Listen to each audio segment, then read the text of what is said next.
أعوذ بالله من الشيطان الرجيم بسم الله الرحمن الرحيم يا أيها الناس قد جاءكم برهان من ربكم وأنزلنا إليكم نورا اعوذ باللہ من الشیطان الرجیم بسم اللہ الرحمن الرحیم اللہم صلی اللہ سیدنا محمد وعلی آل سیدنا محمد بعدد کل ذرۃ مئات الف مرتين سورہ نساء آیت نمبر 134 من کان یرید ثواب الدنیا وعند اللہ ثواب الدنیا والآخرہ وکان اللہ سمیع بصیر۔ اللہ کہتا ہے دنیا کا جو ثواب ہے اور آخرت کا ثواب ہے دونوں اللہ کے پاس ہے، اور اللہ تعالیٰ سن بھی رہا ہے اور دیکھ بھی رہا ہے۔ یہ اللہ تعالیٰ نے کیوں کہا؟ ہم اس میں پڑے رہتے ہیں کہ ہمیں دنیا کا ثواب ملے اور آخرت کا ثواب ملے، لیکن ہم کیا کرتے ہیں کہ اللہ کی نافرمانی کے ذریعے ہم ثواب کمانا چاہتے ہیں، یا اپنی مرضی سے عمل کرتے ہیں کہ ہمیں ثواب ملے گا۔ ہم نے اللہ کی مرضی کو پہچانا نہیں، جانا نہیں، رسول پاک صلی اللہ علیہ وسلم کے طریقوں کو لیا نہیں، اور اب ہم نیک اعمال کر رہے ہیں بغیر کسی نیت کے، بغیر کسی مقصد کے، اور چاہ رہے ہیں کہ ہمیں ثواب ملے۔ تو یہاں اللہ تعالیٰ مجھے سمجھا رہا ہے، بتا رہا ہے کہ پہلے نیت تو صحیح کرو، کیونکہ تمام اعمال کا دار تو نیت پہ ہے۔ اگر میری نیت دنیا ہے، اپنی خواہشیں ہیں، تو اگر میں اس میں نیکیاں بھی کر رہی ہوں، حج عمرے بھی کر رہی ہوں، وظیفے بھی پڑھ رہی ہوں، تو وہ ثواب کیا ثواب ہے؟ وہ تو ثواب اللہ تعالیٰ ضائع کر دے گا، غارت کر دے گا۔ اگر دیکھا جائے یہی نیکیاں اگر اور جو ہے نان مسلم کتنی چیریٹی کرتے ہیں، وہ ثواب کی نیت سے کرتے ہیں؟ نہیں، دنیا کی نیت سے کرتے ہیں، اور وہ اسی لیے کرتے ہیں کہ اللہ تعالیٰ، انہیں بھی یہ پتا ہے کہ چیریٹی دیں گے تو اللہ تعالیٰ اس میں کرے گا، لیکن مفاد کیا ہے، مقصد کیا ہے؟ دنیا۔ اب اس میں مجھے یہ کہ اگر میں دنیا کے مقصد کے لیے، دنیا کو کامیاب بنانے کے لیے، دنیا کو حاصل کرنے کے لیے جو بھی نیکیاں کر رہی ہوں، بغیر اللہ کی نیت بنائے ہوئے، بغیر اللہ کو جانے ہوئے، بغیر رسول پاک صلی اللہ علیہ وسلم کے طریقے پہ عمل کیے ہوئے، وہ دونوں میری سب ضائع کر دے گا اللہ تعالیٰ، دھول کی طرح اللہ تعالیٰ کہہ رہا ہے میں اڑا دوں گا اس کو۔ تو اب اللہ تعالیٰ مجھے یہ سمجھانا چاہ رہا ہے کہ دیکھو تم دنیا کی نیکیاں بھی چاہتے ہو، آخرت کی بھی چاہتے ہو، دونوں میرے پاس ہیں، لیکن یہ تو سیکھو کہ وہ لوگے کیسے، حاصل کیسے کرو گے، تمہیں ملیں گی کیسے؟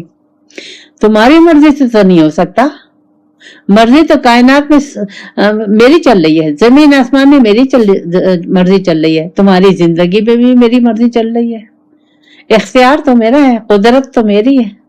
تو جب تک تم مجھے پہچانو گے نہیں، جانو گے نہیں، مجھے پانے کی نیت نہیں کرو گے، نیت کو خالص نہیں کرو گے، اس میں ملاوٹ کرو گے، تو تم جتنا بھی اپنے کو تھکا لو، جتنی بھی تم اپنی نیکیاں کر لو، تمہیں ملے گا نہیں ثواب۔ دنیا کا ثواب تو اتنا ہی مل جائے گا جو اللہ تعالیٰ نے تمہاری تقدیر میں لکھا ہوا ہے۔ اگر کسی ہم دنیا کے مفاد کے لیے کر رہے ہیں تو اللہ تعالیٰ نے دنیا تو میری تقدیر میں لکھی ہوئی ہے، آخرت کے لیے پھر میرے پاس کچھ بھی نہیں ہے۔ تو اب مجھے اللہ تعالیٰ کہہ رہا ہے کہ دونوں کے ثواب، دنیا آخرت دونوں کی نعمتیں میرے پاس ہیں، تو تم مجھے جانو اور مجھے سنو، اور میں تمہیں سن رہا ہوں، میں تمہاری نیتوں کو بھی دیکھ رہا ہوں اور تمہیں دیکھ بھی رہا ہوں کہ تم کس نیت کے تحت یہ تمام حقوق اللہ اور حقوق العباد کر رہے ہو۔ تو اب جب تک ہماری نیت خالص نہیں ہوگی بات نہیں بنے گی، کوشش ہمیں کرنی چاہیے۔ تو اللہ تعالیٰ پھر ہمیں آگے طریقہ بتا رہا ہے کہ کیسے کرو۔ یا ایھا الذین آمنوا کونوا قوامین بالقسط، اللہ تعالیٰ مومنوں سے خطاب کر رہا ہے۔ مومن وہ جو اللہ پہ یقین رکھتے ہیں کہ اللہ ہمارا